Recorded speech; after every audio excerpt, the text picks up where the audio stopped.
অশ্লীলতা ভাৱবোৰত এটা এটা ডাঙৰ ডাঙৰ শব্দ বিমৰ্ষিত হৈ আছে। সেইখিনি আমি খুব ভালকে চাব লাগিব।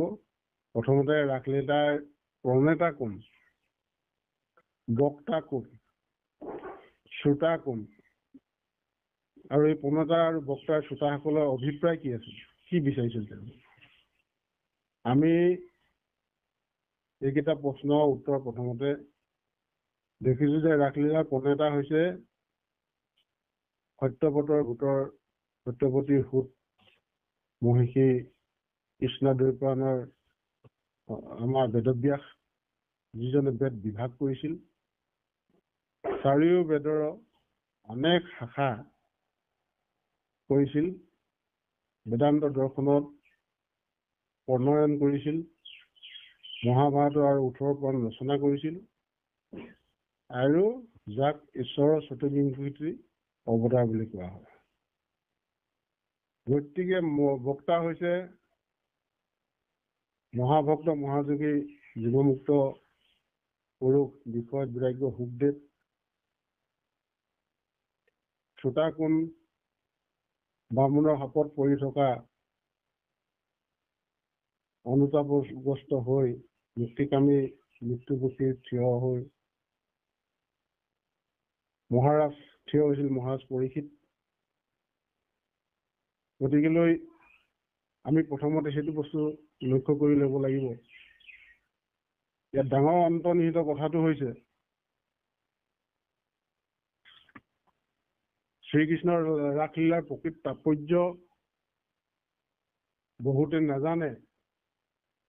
অনেকে জানিও কৃষ্ণ ভক্তই তাক অশ্লীলতা বুলি মনতে ভাবে, আৰু এইখিনি কথা পঢ়িবলৈ যোগ্য নাই বুলি আমি ইতিমধ্যে কোনো সত্ৰৰ পৰা এইবিলাক কথা আহে। গতিকে ইয়াত বহুত তাৎপৰ্যপূৰ্ণ কথা আমাৰ ইয়াত আছে। বিশেষকে ইয়াত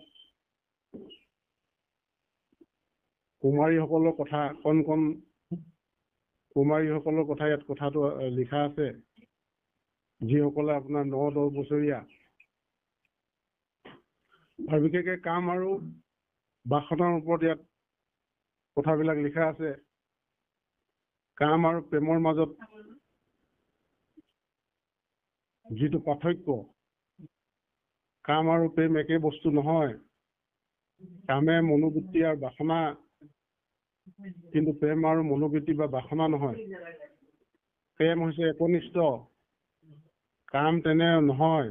প্ৰেমে একনিষ্ঠ হয়, কিন্তু কাম তেনে নহয়। কামে প্ৰকৃততে বস্তুটোক আশ্ৰয় কৰি আনন্দ ভোগ কৰিবলৈ বিচাৰে, কিন্তু প্ৰেমে বস্তুটোলৈ অপেক্ষা নকৰি মাথো অবিস্মৃতভাৱে আনন্দ লাভ কৰিবলৈ চায়। জীৱই আনন্দ লিপ্সাত স্বভাৱ, কাৰণ জীৱৰ আনন্দময় অংশ। কিন্তু প্ৰকৃত আনন্দ কিহত আৰু ক'ত, সেইটো কামৰ চালনাত পৰি জীৱই পাহৰি যায়। গতিকে আমাৰ এই কথাখিনিকে এই ৰাসলীলাত দেখুৱাইছে।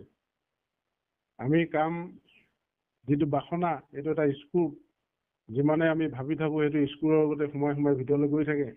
কিন্তু প্ৰেম নহয়।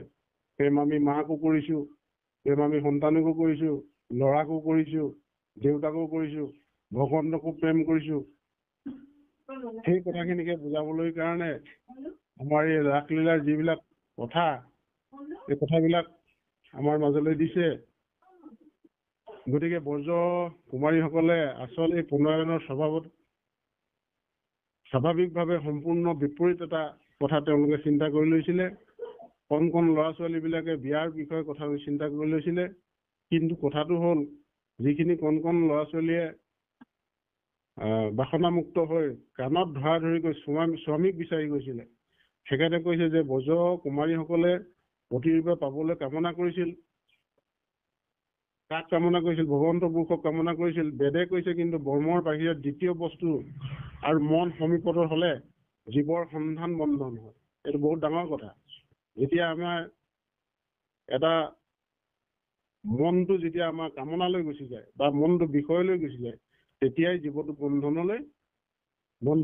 বন্ধনত পৰি যায়।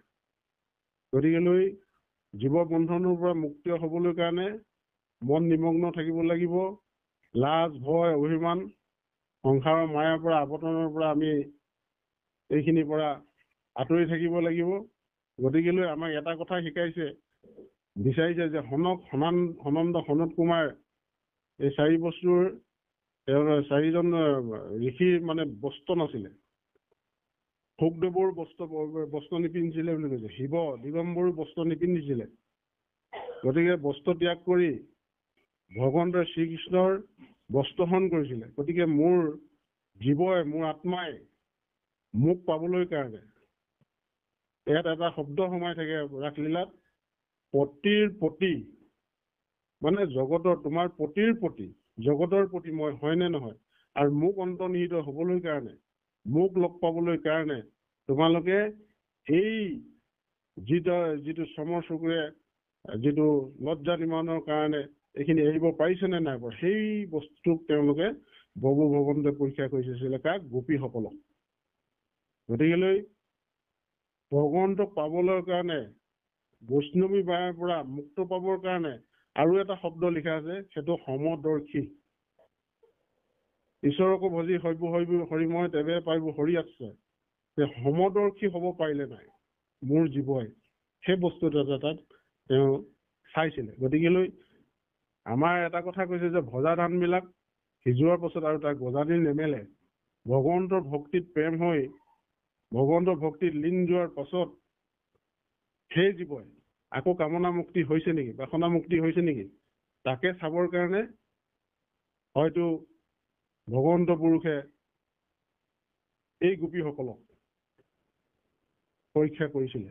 গতিকেলৈ আপুনি কোৱাৰ দৰে সুন্দৰভাৱে আপুনি কৈ গৈছে, যিজন শ্যাম সুন্দৰ, এই শ্যাম সুন্দৰক পাবলৈ কাৰণে এক ঘণ্টাৰ ভিতৰত বা এদিনৰ ভিতৰত আমাৰ এই শ্ৰীকৃষ্ণৰ ৰাসলীলাৰ কথা কৈ শেষ নহ'ব।